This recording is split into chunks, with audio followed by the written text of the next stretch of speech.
Hey everyone, how's it going today? Coach Alvarez here, back at you another episode, Coffee with Coach. Hope you're up doing well, got the mind in the right place. If not, let's put it in the right place. So I want to share with you guys just some absolute fire that came across my news feed. I already forgot what page it was, but just like YouTube recommends, suggests some videos for me. When I'm scrolling through Facebook, I'm sure you guys get the same thing, like whatever it is that you like or read or click on, you'll get these suggestions in Facebook. Just maybe it was Instagram, it was one of them, I think it was Facebook. Gave me a really good suggestion. So I like leadership pages, coaching pages, things in that nature, not just like motivation or whatever, of course, jujitsu, whatever. I was telling my classes last night, like, give me a show of hands of, how many do you like pay attention to coaching, like watch coaching stuff, like that kind of thing. And no one raised their hand, of course, but I'm a coach, all right? I'm an instructor. So I watch a lot of stuff on leadership and coaching, and just whenever I get a chance and something grabs my attention, I'm going to sit down and make time to watch it. So just like that, this stuff just came across my newsfeed, all right? It wasn't something that I've already liked. It was just a suggestion, and it was a post, all right? And I want to read it to you guys because I shared it with my team, because to me, it relates to everything, not just sports. Okay, I think this is more of a sports quote, but it relates to absolutely everything. All right, it starts off with: you don't have to eat healthy, sleep well, watch film, practice hard, do extra, be a good teammate, have a good attitude, lead by example, be on time, be coachable. Okay, you don't have to do any of those things. You don't have to at all. But you also don't have to play. You can be benched. You can sit on the bench. Be successful, okay? And you also don't have to make a difference. Don't create your own storm and get mad when it rains. End of quote, okay? That was the post. That was the thing that came across my newsfeed. And with this being the new year, all right, the beginning of the new year, and it really doesn't have to be because of the new year, but especially because of, I've been explaining to my team all week, look, I dealt with a lot of things, okay? Some people might say I'm a really hard coach, but in a lot of ways, I feel like I compromise a lot. I'm a lenient coach. I'll work with people, work with certain situations. And there's a lot of things that I dealt with as a coach last year that I'm not going to deal with this year, along with like friends, family, business, like whatever I didn't like. I just told myself I'm no longer going to deal with it. I'm just going to get rid of the problem instead of trying to work with the problem. If it just isn't going to work, like we just need to get rid of it, because just like everybody else wants to be happy, I want to be happy too. So if you're a headache, or like I gave the reference yesterday to my team, I watched a lot of Godfather movies, stuff like that. There's a part in one of the Godfather movies where one of the guys is going to ask help from another, boss or whatever. And he's basically saying, hey, look, I got a pebble in my shoe, meaning something's irritating me and I need to get rid of that. All right. And if you guys, as an example, you probably had a rock in your shoe at one time or pebble in your shoe at one time. It's annoying. You're trying to run, you're trying to walk. You got to stop what you're doing, unlace your shoes, dump your, tilt your shoe and get the pebble, whatever is in there, get it out so that you can walk normally, right? And so this quote, this meme here that I came across, has a direct correlation with that, right? Like, you don't have to listen to anything anyone tells you, okay? You don't have to. You can do your own thing. But you also don't have to be successful and be healthy and be financially set.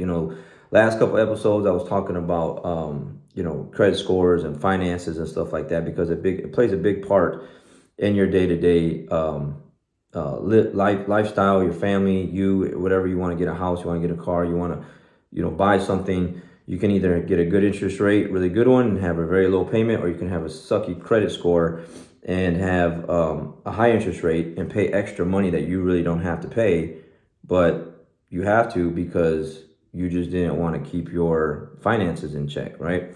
And whatever. Like, this first thing that starts off with was eat healthy. You don't have to eat healthy. You don't have to. Okay, there's a lot of people that don't. They absolutely refuse to.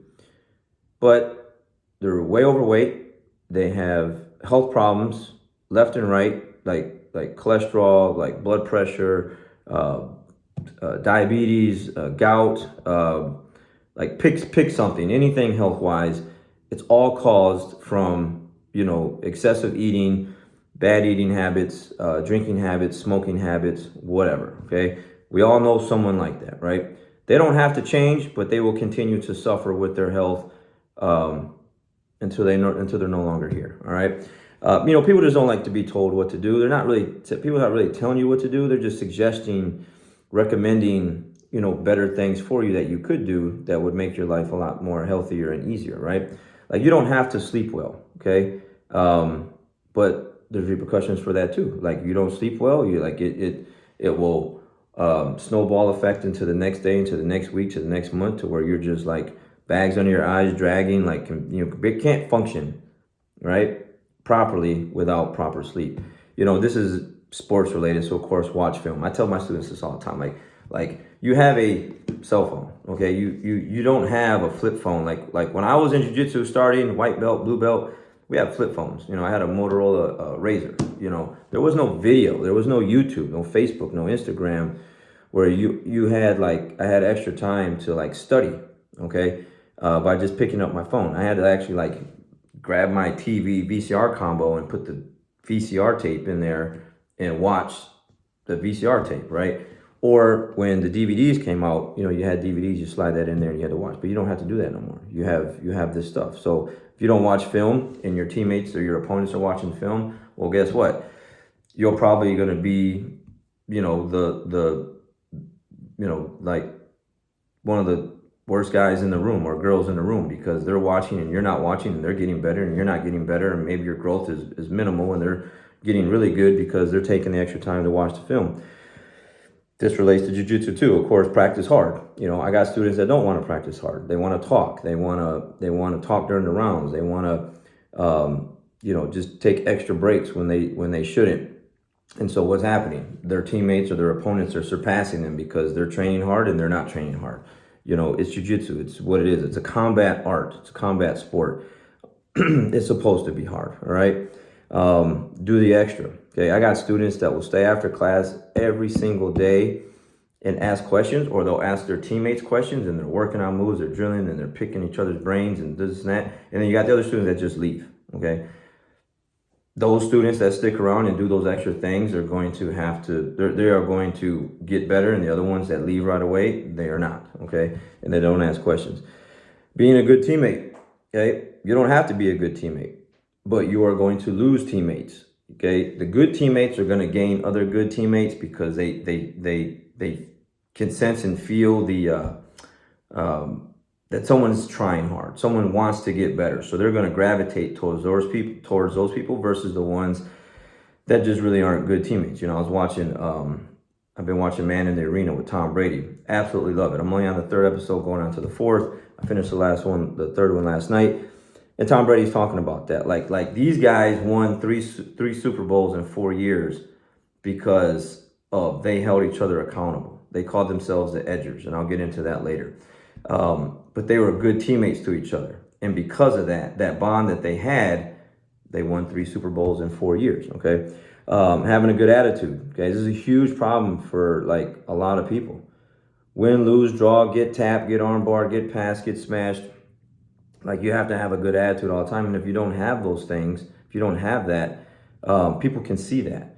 And people don't really want to be around someone that has a really poor attitude, a sucky attitude, a woe is me attitude, a life isn't fair attitude, like whatever attitude that sucks. No one wants to be around that. If you have a great attitude, good attitude, positive, uplifting vibe about you, people want that. Like people like they're going to gravitate towards that. So you don't have to have that, but you're going to have the other thing, which is, a poor attitude, and you're just not going to get where you want to get to with a poor attitude. Of course, leading by example. You don't have to lead by example. I bring this up all the time with all my blue belts, purple belts. With 2-stripe white belts to a 1-stripe white belt, you are a leader to the 1-stripe white belt. And it's your job to lead by example. Do the right things. Show up on time, bow on and off the mat.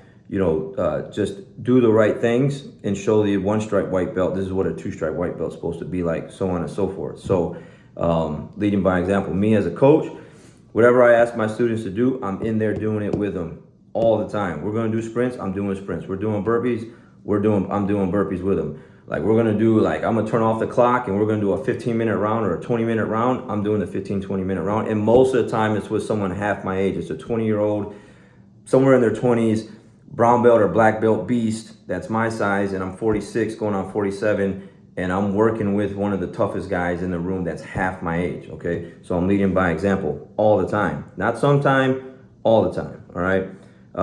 Be on time. This is a huge problem with that. I think every jiu-jitsu school is going to have trouble with, or any employer or whatever. Just be on time, okay? Be on time, be the one that shows up early so that you can show the other ones like this is the way it's supposed to be. This is a huge one. You don't have to be coachable, okay? You don't have to be coachable.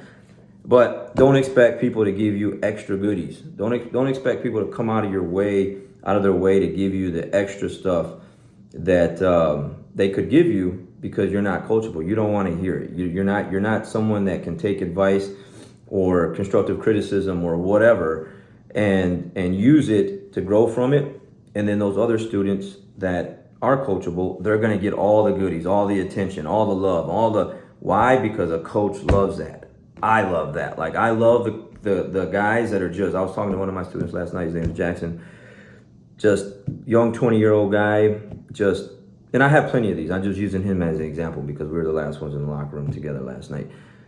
And I have a lot of these coachable guys, and I have some uncoachable guys and ladies, all right? But this young kid, just is a sponge. Great attitude, coachable, makes mistakes like everyone else, but he doesn't complain, whine, whatever. He's just taking advice, and he's just learning, and he's just growing so fast. It's just great to see. And as a coach, you absolutely love that. So you have to be coachable, and if you're not coachable, you just stop giving advice to those people. Because why? It's a waste of breath, it's a waste of time, waste of energy. You want them to get better, but they don't want to get better. And so you're going to stop wasting your time with them. At least me, and I would say anyone that's similar to me, and there's a lot of them, they're going to stop giving advice to those individuals because they're just not coachable, right?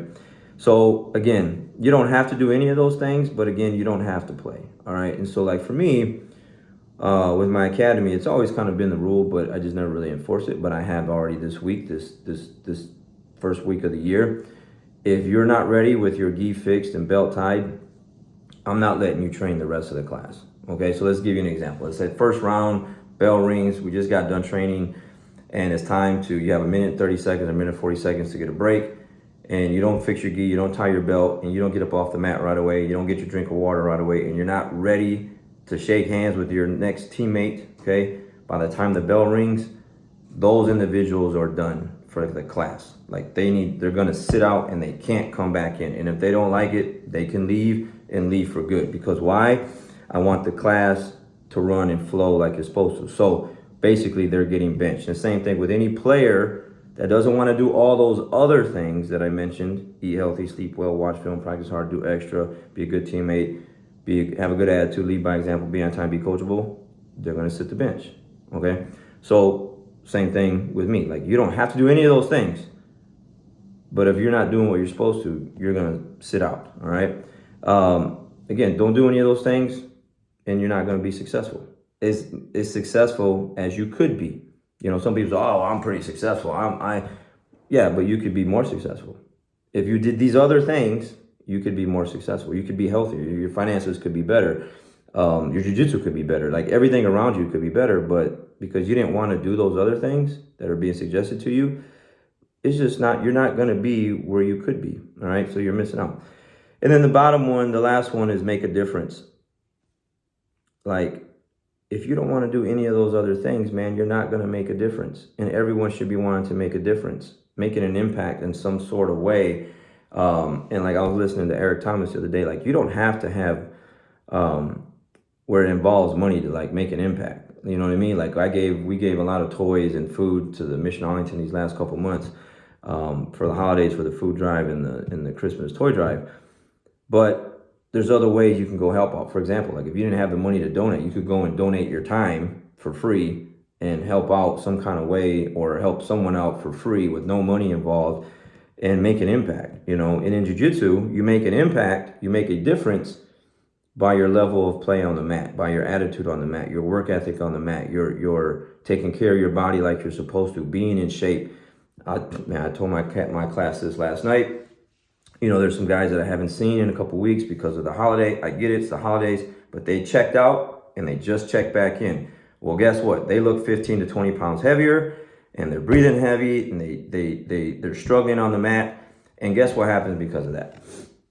They can't roll like I know they can roll, or they know that they can roll, and their teammate isn't getting the best version of them. And so what's happening? They need a break. They can't breathe. They're tired. They're probably going to get hurt, And so there was an individual the other night that was very similar to this situation, to where the other teammate really wanted to push and the other one couldn't. And so guess what? Like the round just wasn't as good as it could be, because why? That person didn't take care of themselves while they were on, holiday, Christmas break, whatever. So, I told my students last night, like, man, look, COVID's going around pretty bad, whatever, flu, allergies. Like, if you have to take time off the mat, there's no reason why you can't run. You're going to feel better in a couple days. I had allergies for 2 weeks, phlegm, coughing, hacking left and right, uncontrollable, still ran, still worked out, still did what I was supposed to do, still ate right, still nothing changes except for I had like a real bad cough and allergies. Nothing's going to change. I'm not going to take 2 weeks off and do nothing. And then when I come back, like, cheat my teammates of like a really good training partner. It's just not cool.